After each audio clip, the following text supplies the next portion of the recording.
അപ്പോൾ നമ്മളിപ്പം deep ഫൗണ്ടേഷനിൽ pile ഫൗണ്ടേഷനെ പറ്റി ഡീറ്റെയിൽ ആയിട്ട് നോക്കാം നമുക്ക്. അപ്പോൾ പൈൽ ഫൗണ്ടേഷൻ എപ്പോഴും നമ്മൾ യൂസ് ചെയ്യാന്ന് വെച്ചാൽ നമ്മൾ ഈ മൂന്ന് ഇപ്പം ഡീപ്പ് ഫൗണ്ടേഷനിൽ പറഞ്ഞു പൈലുണ്ട്, പിയർ ഉണ്ട്, വെല്ലുണ്ട്. 3 ടൈപ്പ് ഓഫ് ഡീപ്പ് ഫൗണ്ടേഷൻ ആണ് വരുന്നത് നമുക്ക്. അപ്പോൾ അതിൽ ഏറ്റവും കോമൺലി യൂസ്ഡ് ആയിട്ടുള്ളതാണ് നമ്മളെ പൈൽ ഫൗണ്ടേഷൻ എന്ന് പറയുന്നത്. കാരണം എന്താ വെച്ചാൽ ഇപ്പം നമുക്കൊരു വാട്ടർ ലോക്ഡ് ഏരിയ ആണ്, അല്ലെങ്കിൽ നമ്മളുടെ വാട്ടർ ടേബിൾ കുറച്ചും കൂടി ഹയർ ലെവലിലാണുള്ളതെങ്കിൽ, അല്ലെങ്കിൽ water table is nearer to ground level ആണെങ്കിലൊക്കെ നമ്മൾ ഈ ഒരു പൈൽ ഫൗണ്ടേഷൻ ആയിരിക്കും നമ്മൾ പ്രിഫർ ചെയ്യുക. ഓക്കെ, അപ്പോൾ ഈ പൈൽ ഫൗണ്ടേഷനെ നമ്മൾ ക്ലാസിഫൈ ചെയ്തിരിക്കുന്നതാണ് ഇത്. ബേസ്ഡ് ഓൺ ദ ഫംഗ്ഷൻ ആയിട്ട് നമ്മൾ 8 എണ്ണമായിട്ട് ക്ലാസിഫൈ ചെയ്തിട്ടുണ്ട്. ബേസ്ഡ് ഓൺ ദ മെറ്റീരിയലും കുറച്ച് വരുന്നുണ്ട്. ബേസ്ഡ് ഓൺ ദ ഫംഗ്ഷൻ എന്ന് പറയുമ്പോൾ ഫസ്റ്റ് ഇതാണ് എൻഡ് ബിയറിംഗ് പൈൽ. അപ്പോൾ എൻഡ് ബിയറിംഗ് പൈൽ എന്ന് പറഞ്ഞു കഴിഞ്ഞാൽ ഇറ്റ് ടേക്ക് ദ ലോഡ് എന്ന് വെച്ചാൽ വരുന്ന ആ ഒരു ഹെവി ലോഡിനെ ഒരു ഹാർഡ് സ്ട്രാറ്റത്തിലേക്ക് ആ ഒരു പൈൽ എത്തിക്കും. ഓക്കെ, ആ ഒരു പൈലാണ് എൻഡ് ബെയറിംഗ് പൈൽ എന്ന് പറഞ്ഞു കഴിഞ്ഞാൽ. ആൻഡ് ഫ്രിക്ഷൻ പൈൽ എന്ന് പറയുന്നത് ആ ഒരു സോയിലും ആ ഒരു പൈലിൻ്റെ ഫ്രിക്ഷൻ കാരണം അവിടെ ആ ഒരു ഇത് നിൽക്കുന്നതിനെയാണ് ഫ്രിക്ഷൻ പൈൽ എന്ന് പറയുന്നത്. ആ വരുന്ന സോയിലും ഗ്രാനുലാർ സോയിലായിരിക്കും ഏറ്റവും പ്രിഫർ ആവുന്നത്. കോമ്പാക്ഷൻ പൈൽ എന്ന് പറഞ്ഞു കഴിയുമ്പോൾ അവിടെ used to compact a loose granular soil. അതുകൊണ്ട് തന്നെ ഈ കോമ്പാക്ഷൻ പൈലൊക്കെ ആകുമ്പം അവിടെ ബിയറിംഗ് കപ്പാസിറ്റി കൂടാറുണ്ട്. കോമ്പാക്ഷൻ പൈൽ യൂസ് ചെയ്യുമ്പോൾ ബിയറിംഗ് കപ്പാസിറ്റി കൂടും. ബാറ്റർ പൈൽ അത് നമ്മൾ ഇൻക്ലിനേഷനിൽ ഇൻക്ലൈൻഡ് ആയിട്ട് കൊടുക്കുന്നതാണ്. എന്തിനാന്ന് വെച്ചാൽ ടു റെസിസ്റ്റ് ദ ഹൊറിസോണ്ടൽ ആയിട്ട് വരുന്നതും അതേപോലെ ഇൻക്ലൈൻഡ് ആയിട്ട് വരുന്നതുമായിട്ടുള്ള ലോഡ് ഫോഴ്സിനെ അല്ലെങ്കിൽ ലോഡിനെ റെസിസ്റ്റ് ചെയ്യാൻ വേണ്ടിയിട്ടാണ് ബാറ്റർ പൈൽ കൊടുക്കുന്നത്.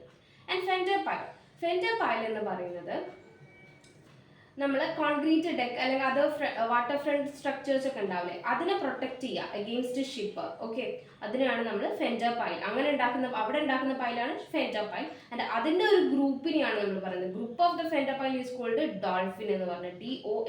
DOLPHIN ആട്ടോ ഡോൾഫിൻ എന്ന് പറയുന്നത്. Okay, next is anchor pile.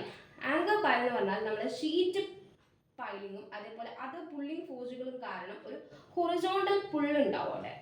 ആ ഒരു ഹൊറിസോണ്ടൽ പുള്ളിനെ എഗെയിൻസ്റ്റ് ആങ്കറേജ് ചെയ്യാൻ വേണ്ടിയിട്ടാണ് ആങ്കർ പൈൽ എന്ന് വെച്ചാൽ anchorage against horizontal pull from sheet piling and other pulling force. Sheet പൈലിൽ നമ്മൾ യൂസ് ചെയ്യുന്ന ഈ എന്താ പറയുക മെറൈൻ ഏരിയാസ് ഒക്കെ ഉണ്ടാവില്ലേ, അവിടെയൊക്കെയാണ് നമ്മൾ ഷീറ്റ് പൈലിംഗ് യൂസ് ചെയ്യാറുള്ളത്. ഷീറ്റ് പൈലിംഗ് ഒരു നോൺ ലോഡ് ബെയറിംഗ് പൈലാണ് കേട്ടോ. പിന്നെ ലാസ്റ്റ് അപ്ലിഫ്റ്റ് പൈൽ എന്ന് പറയുന്നതാണ്. ഈ അപ്ലിഫ്റ്റ് അവിടെ ഉണ്ടാവാൻ കാരണം ഓവർ ടേണിംഗ് മൊമെന്റ് കാരണമൊക്കെയാണ് അപ്ലിഫ്റ്റ് പൈൽ ഉണ്ടാവുന്നത്. ഓക്കെ, ഇതാണ് ബേസ്ഡ് ഓൺ ദ ഫംഗ്ഷനിൽ വരുന്നത്. ഇനി ബേസ്ഡ് ഓൺ ദ മെറ്റീരിയലിൽ നമുക്ക് ഞാൻ ഇപ്പോൾ ഇവിടെ ഒരു കോൺക്രീറ്റ് പൈൽ മാത്രമാണ് എഴുതിയത്. അതുകൂടാതെയും കുറച്ച് മെറ്റീരിയൽ വരുന്നുണ്ട്. കോൺക്രീറ്റിൻ്റെ പൈലുണ്ട്, സ്റ്റീലിൻ്റെ പൈലുണ്ട്, ടിമ്പറിൻ്റെതുണ്ട്. ഓക്കെ, അപ്പോൾ കോൺക്രീറ്റിൽ നമുക്ക് കുറച്ച് ഡീറ്റെയിൽ ആയിട്ടുണ്ട്. ഇതിപ്പോൾ കാണുമ്പോൾ അങ്ങനെ പേടിക്കേണ്ട ആവശ്യമില്ല. എന്താ ജസ്റ്റ് നോക്കാം നമുക്ക്. അപ്പോൾ കോൺക്രീറ്റ് പൈലിന് 3 തരത്തിലുണ്ട്. Precast concrete pile, cast in situ and prestressed ഉണ്ട്. പ്രീകാസ്റ്റ് എന്ന് പറയുമ്പോൾ ആ പ്രീകാസ്റ്റ് കോൺക്രീറ്റ് പൈൽ ആയതുകൊണ്ട് തന്നെ നമുക്ക് ടൈം അത്ര വേസ്റ്റ് ആവില്ല. ഓക്കെ, പിന്നെ അതേപോലെ തന്നെ നമുക്ക് ആ ഒരു പൈൽ എത്ര ലോഡ് വേണമെങ്കിലും ക്യാരി ചെയ്യും. And it resist the biological and chemical action. Okay, cast in situ pile നമ്മൾ 2 എണ്ണമായിട്ട് തിരിച്ചിട്ടുണ്ട്. ഡ്രിവൺ പൈലും ബോർഡ് പൈലും. ഈ ഡ്രിവൺ പൈൽ തന്നെ 2 എണ്ണമായിട്ടുണ്ട്. കേസ്ഡ് പൈലും അൺകേസ്ഡ് പൈലും. അപ്പോൾ ഈ കേസ്ഡ് പൈലിൻ്റെയും അൺകേസ്ഡ് പൈലിൻ്റെയും ആയിട്ടുള്ള എക്സാമ്പിൾ നമ്മൾ പഠിക്കണം. ഓക്കെ, ബോർഡ് പൈല് 3 എണ്ണമായിട്ടുണ്ട്. Pressure pile, pedestal pile and under reamed pile. Cased പൈലും അൺകേസ്ഡ് പൈലും ഒന്ന് ഡീറ്റെയിൽ ആയി നോക്കാം. ഇത് ജസ്റ്റ് ഇങ്ങനെ നോക്കിയാൽ മതി. ഈ കാസ്റ്റ് ഇൻ സിറ്റുവിനെയാണ് നമ്മൾ ക്ലാസിഫൈ ചെയ്തിട്ട് ഡ്രിവൺ ആൻഡ് ബോർഡ് ആക്കിയത്. ഡ്രിവണിൽ വരുന്നതാണ് ഡ്രിവൺ ചെയ്തു പോകുന്നതാണ് കേസ്ഡും അൺകേസ്ഡും. സോ നമുക്ക് കേസ്ഡ് പൈലിൽ വരുന്നതാണ്. ഞാൻ നോട്ട് ചെയ്യാം.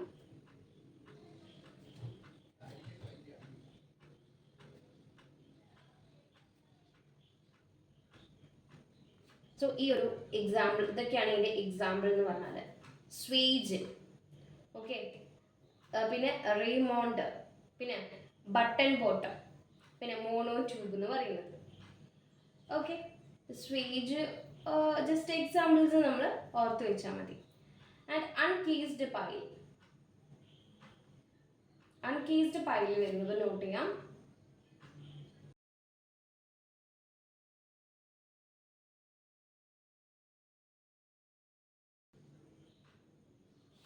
ഓക്കെ, അതിൽ വരുന്നതാണ് സിംപ്ലക്സ്. സിംപ്ലക്സ് പൈൽ എന്ന് പറയുന്നത് steel tube with a shoe at the bottom. ഒരു സ്റ്റീൽ ട്യൂബ് ആൻഡ് അതിൽ താഴേറ്റ് എന്തുണ്ടാവും, ബോട്ടത്തിൽ ഒരു ഷൂ കൂടി ഉണ്ടായിരിക്കും.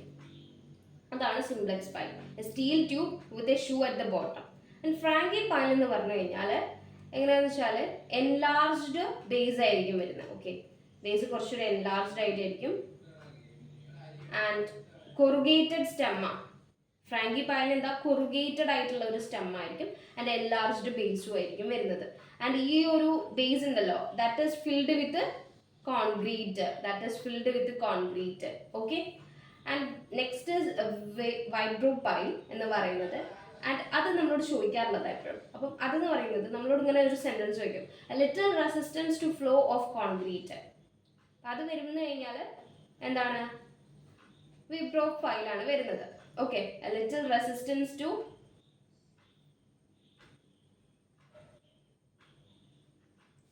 Flow of concrete. Little resistance to flow of concrete is vibrophile. And last is pedestal pile, and that is similar ആണ് ഈ വിബ്രോ പൈൽ പോലെ തന്നെയാണ്. പക്ഷേ എന്താ എന്ന് വെച്ചാൽ ഇതിനേക്കാളും കുറച്ചുകൂടി ഒരു എൻലാർജ്ഡ് ആയിട്ടായിരിക്കും ഈ പെഡസ്ട്രൽ പൈൽ ഉണ്ടായിരിക്കുക എന്നുള്ളത്. അപ്പോൾ ഈ ഒരു എക്സാമ്പിൾ ഇമ്പോർട്ടൻ്റ് ആണ് ഓർത്തേക്കുക എന്നുള്ളത്. കേസ്ഡിൽ swage, Raymond and button bottom and monotube. And കേസ്ഡിൽ വരുമ്പം സിംപ്ലക്സ്, അതിനൊരു സ്റ്റീൽ ട്യൂബും ഒരു ബേസും ഉണ്ടായിരിക്കും, ഒരു ഷൂ ഉണ്ടായിരിക്കും അറ്റ് ദ ബോട്ടം. ഫ്രാങ്കിയിൽ എന്താ, കൊറുഗേറ്റഡ് സ്റ്റെമ്മും ആൻഡ് ഒരു എൻലാർജ്ഡ് ബേസും ആയിരിക്കും ഉണ്ടായിരിക്കുക. The bulb is filled with the concrete at the end. Okay, then vibro pile എന്ന് പറയുന്നതിൽ നമ്മൾ സോഫ്റ്റ് ഗ്രൗണ്ടിലാണ് ഇത് യൂസ് ചെയ്യാറുള്ളത്. And that have a little resistance to flow of concrete. Okay, so അതായി കഴിഞ്ഞു. ഇനി ഞാൻ പറഞ്ഞു ഇതിൽ ഇപ്പം ഞാൻ ഇപ്പോൾ കോൺക്രീറ്റിൻ്റെ മാത്രമായിരുന്നു ഇവിടെ എന്താ പറയുക മെറ്റീരിയലിൽ പറഞ്ഞിരുന്നത്. ആൻഡ് കോൺക്രീറ്റ് അല്ല, സ്റ്റീലിൻ്റെത് ഇതേപോലെ വരുന്നുണ്ട്. സ്റ്റീൽ എന്ന് പറയുമ്പോൾ നമുക്ക് H beam pile, box pile, അതേപോലെ ട്യൂബ് പൈല് വരുന്നുണ്ട്. ഓക്കെ, നോട്ട് ചെയ്യാം. രണ്ടാമത്തത് സ്റ്റീൽ പൈല്, അതിൽ വരുന്നതാണ് 3 എച്ച് ബീം പൈലും ബോക്സ് പൈലും അതേപോലെ ട്യൂബ് പൈലും. Okay, H beam pile, box pile and tube pile എന്ന് പറയുന്നത്. അപ്പോൾ ഇതാണ് നമ്മൾ ഈ പൈൽ ഫൗണ്ടേഷനിൽ വരുന്നത്. പിന്നെ ഇതിൽ ഒന്ന് ഓർത്തൊക്കേണ്ടത് അണ്ടർ റീംഡ് പൈലിനെ പറ്റിയിട്ട് കുറച്ച് കാര്യം ഓർത്തെക്കണം. സോ ബിഫോർ ദാറ്റ് നമുക്ക് ബ്ലാക്ക് കോട്ടൺ സോയിൽ എന്താണെന്ന് നോക്കാം. അപ്പോൾ രണ്ടും കമ്പൈൻ ചെയ്തിട്ട് നമുക്ക് കിട്ടും.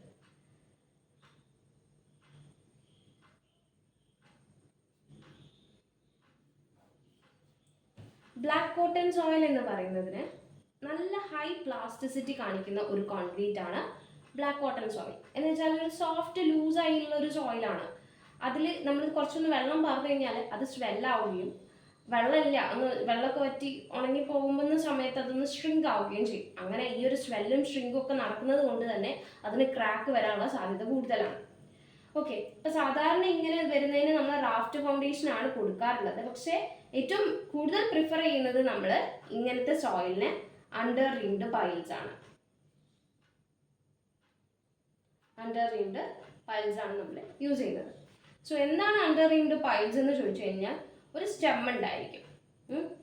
ആ സ്റ്റെമ്മിൽ എൻലാർജ് ചെയ്തിരിക്കുന്ന കുറേ ബൾബുകൾ ഉണ്ടാവും. ഓക്കെ, കുറേ എന്താ പറയുക, A pile having 1 or more enlarged bulb, അതാണ് അണ്ടർ റീംഡ് പൈൽ എന്ന് പറയുന്നത്. A pile having more than 1 or more enlarged bulb on stem, that is called under ringed pile. Okay, ഇത് ഡെവലപ്പ് ചെയ്തിരിക്കുന്ന ആരാന്ന് ചോദിക്കും. It is developed by CBRI, central building research institute ആണ് ഇത് develop ചെയ്തിരിക്കുന്നത്. പിന്നെ ഇതിൽ ഓർക്കേണ്ടത് ഇതിൻ്റെ ഡയമീറ്റർ എത്രയാണ്, ഇതിൽ എത്രയാണ് നമ്മൾ സ്പേസിങ് കൊടുക്കുന്നത് എന്നുള്ളത്. ഇതിൻ്റെ ഡയമീറ്റർ എന്ന് പറയുന്നത് ഒരു 3 to 8 മീറ്റർ വരെ. അപ്പോൾ ഒന്ന് ആലോചിച്ച് നോക്ക്, 3 to 8 മീറ്റർ വരെ ഒരു ഡയമീറ്റർ വരുന്ന ഒരു പൈൽ സ്റ്റെമ്മിന് തന്നെയാണ് 3 to 8 വരുന്നത്.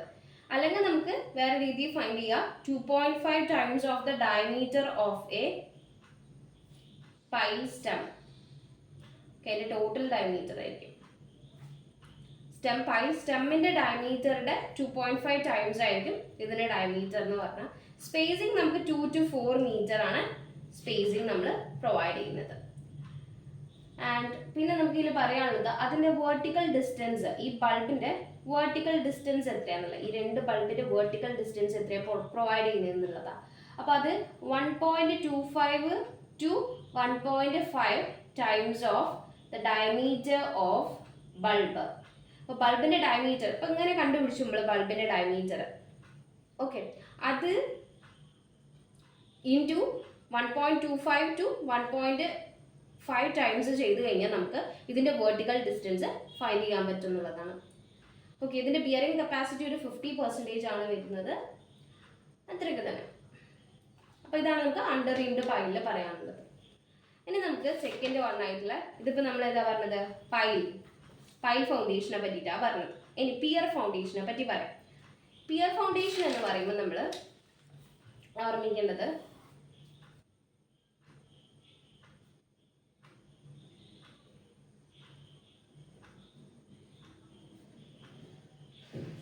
ഓക്കെ, പിയർ ഫൗണ്ടേഷൻ എന്ന് പറയുമ്പോൾ നമ്മൾ ഓർമ്മിക്കേണ്ടത് ചില കീ വേർഡ്സുകൾ പറഞ്ഞിടാം. ഓക്കെ, ഒരു സാൻഡി സോയിൽ ആക്കുന്ന ഒരു ഫ്ലൈ ഓവർ അല്ലെങ്കിൽ ഒരു സോഫ്റ്റ് സോയിലിലട്ടം.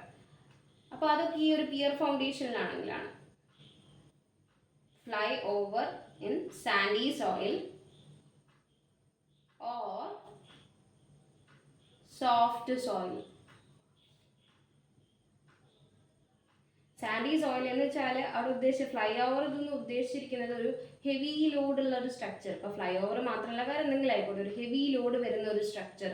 ഓക്കെ, ഹെവി ആയിട്ടുള്ള സ്ട്രക്ചേഴ്സ് നമ്മളൊരു സാൻഡി സോയിലിൽ നമ്മൾ അങ്ങനെ നമുക്ക് കൺസ്ട്രക്ട് ചെയ്യേണ്ടി വരുമ്പം ഏത് ഫൗണ്ടേഷനാണ് യൂസ് ചെയ്യേണ്ടതെന്ന് വെച്ചാൽ പിയർ ഫൗണ്ടേഷനാണ് നമ്മൾ യൂസ് ചെയ്യുന്നത് എന്നുള്ളതാണ്. ഓക്കെ, ലാസ്റ്റ് വൺ നമുക്ക് വെൽ ഫൗണ്ടേഷൻ. വെൽ ഫൗണ്ടേഷൻ്റെ വേറെ പേരാണ് കീസൻസ് ഫൗണ്ടേഷൻ.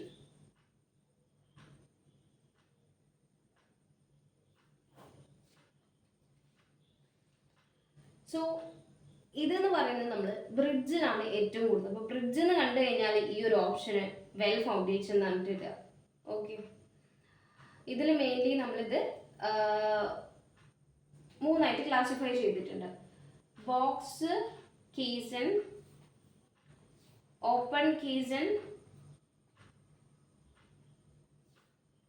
ന്യൂമാറ്റിക് കീസൺ ഫൗണ്ടേഷൻ ആണ്. അപ്പം ബോക്സ് കേസിന് ഈ പേരിൽ തന്നെ നമുക്കിത് എന്താണെന്നുള്ള ഡെഫിനേഷൻ കിട്ടും. ഒരു ബോക്സിൻ്റെ എന്തായിരിക്കും, ടോപ്പ് സൈഡ് ഓപ്പൺ ആയിരിക്കും. അപ്പം ഇതേപോലെ തന്നെയാണ് ഈ ഒരു കേസിലും അതിൻ്റെ ടോപ്പ് ഓപ്പണും ബാക്കി എല്ലാ സൈഡും ക്ലോസ്ഡ് ആയിരിക്കും വരുന്നത്, ബോട്ടം ക്ലോസ്ഡ് ആണ് വരുന്നത്. ഓപ്പൺ കേസ് എന്ന് പറയുമ്പോൾ ടോപ്പും ബോട്ടവും എന്തായിരിക്കും, ഓപ്പൺ ആയിരിക്കും വരുന്നത്. ന്യൂമാറ്റിക് എന്ന് പറയുമ്പോൾ എന്താ അറിയോ, ഈ ബോക്സിൻ്റെ പക്ക ഓപ്പോസിറ്റ് ആണ് ന്യൂമാറ്റിക് എന്ന് പറയുന്നത്. ഓക്കെ, എന്ന് വെച്ചാൽ ടോപ്പ് ക്ലോസ്ഡും ബോട്ടം ഓപ്പണും ആയിരിക്കും വരുന്നത്. ഈ ബോക്സ് ഫൗണ്ടേഷന് പിന്നെ ഇപ്പം എന്താ പറയുക വെച്ചാൽ അത്ര വെയിറ്റ് ഒന്നും ലോഡൊന്നും ഇത് ക്യാരി ചെയ്യാറില്ല. ആൻഡ് ഓപ്പൺ കേസിയൻസിൽ പറയാൻ വെച്ചാൽ നമ്മൾ സാധാരണ പ്രിഫർ ചെയ്യുക ഈ ഒരു ഓപ്പൺ കേസിയൻസ് ഫൗണ്ടേഷനാണ് നമ്മൾ പ്രിഫർ ചെയ്യാറുള്ളത്. കാസ്റ്റ് അയണിനെ കൊണ്ടാണ് നമ്മൾ ഉണ്ടാക്കുന്നത്. ഓക്കെ, ആൻഡ് ന്യൂമാറ്റിക് എന്ന് പറയുന്നത് നമുക്ക് പറയാനുള്ളത് ഇവിടെ എന്താ വെച്ചാൽ ഇതിലൂടെ ഈ ന്യൂമാറ്റിക് കേസിയനിലൂടെ ഒരു കംപ്രസ്ഡ് എയർ പാസ് ചെയ്യിക്കുന്നുണ്ട്. ഓക്കെ, ഈ ഒരു കാര്യം ഓർമ്മിച്ചേക്കാം. പിന്നെ നമുക്ക് ഓർമ്മിക്കാനുള്ളത് ഇതിൻ്റെ സ്പാനുകൾ, അത് എത്ര സ്പാനിൽ ഇത് പോകുന്നുള്ളത്. ഇപ്പോൾ ഫസ്റ്റത്തെ നമ്മൾ ബോക്സ് കേസിയൻ എടുക്കുന്ന സമയത്ത് 6 to 8 മീറ്റർ വരെ ആയിരിക്കും അതിൻ്റെ സ്പാൻ വരുന്നത്. ഓക്കെ, ഓപ്പൺ കേസിയൻ ഒന്നും പറയുന്നില്ല. ന്യൂമാറ്റിക് കേസിയൻ എന്ന് പറയുന്നതിൻ്റെ സ്പാനസ് 12 to 35 മീറ്ററാണ്. സ്പാൻ മീൻസ് അതായത് ഡെപ്ത്, അത്ര ഡെപ്തിലാണ് നമുക്ക് ഇത് കൺസ്ട്രക്ട് ചെയ്യാമെന്നുള്ള ഒരു ഇതാണ്. ഓക്കെ, എന്താണെന്നുള്ളത് ഡെഫിനേഷൻ ഓരോന്നും മനസ്സിലായില്ല. ബോക്സ്, ഓപ്പൺ, ന്യൂമാറ്റിക് കേസിയൻ എന്ന് പറയുന്നതിൽ. ഓക്കെ, പിന്നെ ഇതിൽ വരുന്ന ഈ ഒരു കീസൻസ് ഫൗണ്ടേഷനിൽ വരുന്ന ഒരാളായിരുന്നു കോഫർ ഡാം എന്ന് പറയുന്നത്. കോഫർ ഡാം ഈ കീസൻസ് ഫൗണ്ടേഷൻ ഒരു പെർമനൻ്റ് ആയിട്ടുള്ള ഒന്നാണ്. കോഫർ ഡാം എന്ന് പറയുന്നത് ടെമ്പററി ആയിട്ടുള്ള ഒരു പ്ലാറ്റ്ഫോമാണ് അല്ലെങ്കിൽ ഒരു ഡാമാണ് കോഫർ ഡാം എന്ന് പറയുന്നത്.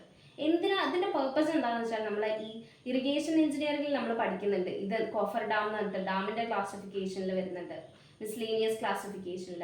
ഓക്കെ, അപ്പോൾ ഇതെന്തിനാന്ന് വെച്ചാൽ നമുക്ക് ആ വാട്ടറിനെ എക്സ്ക്ലൂഡ് ചെയ്യുക അല്ലെങ്കിൽ റിമൂവ് ചെയ്യാൻ വേണ്ടിയിട്ടാണ് നമ്മൾ ഈ ഒരു കോഫർ ഡാം കൺസ്ട്രക്ട് ചെയ്യുന്നത്. അപ്പോൾ എന്തെങ്കിലും കൺസ്ട്രക്ഷൻ പേർപ്പസിന് വേണ്ടിയിട്ട് ഒരു വാട്ടറിനെ അവിടെ നിന്ന് റിമൂവ് ചെയ്യാൻ വേണ്ടിയിട്ട് നമ്മൾ ഉണ്ടാക്കുന്നതാണ് കോഫർ ഡാം, ടെമ്പററി ആയിട്ട് ഉണ്ടാക്കുന്നതാണ് കോഫർ ഡാം. അപ്പം ജസ്റ്റ് ഡെഫിനിഷൻ പറയുകയാണെങ്കിൽ it is A temporary platform or dam constructed to remove water and soil for construction. Okay, അപ്പോൾ ഇത്രയും നമുക്ക് ഏതിൽ വരുന്നുള്ളൂ, നമ്മളെ ഡീപ്പ് ഫൗണ്ടേഷനിൽ വരുന്ന കാര്യങ്ങൾ. ഡീപ്പ് ഫൗണ്ടേഷൻ്റെ 3 ക്ലാസിഫിക്കേഷൻ പറഞ്ഞു കഴിഞ്ഞു. എപ്പോഴാണ് ഡീപ്പ് ഫൗണ്ടേഷൻ പ്രിഫർ ചെയ്യുക? ഡെപ്ത് കൂടുതലാകുമ്പോൾ അല്ലേ, എവിടത്തിനേക്കാളും പൈലും പിയറും വെൽ ഫൗണ്ടേഷൻസും. Okay, thank you all.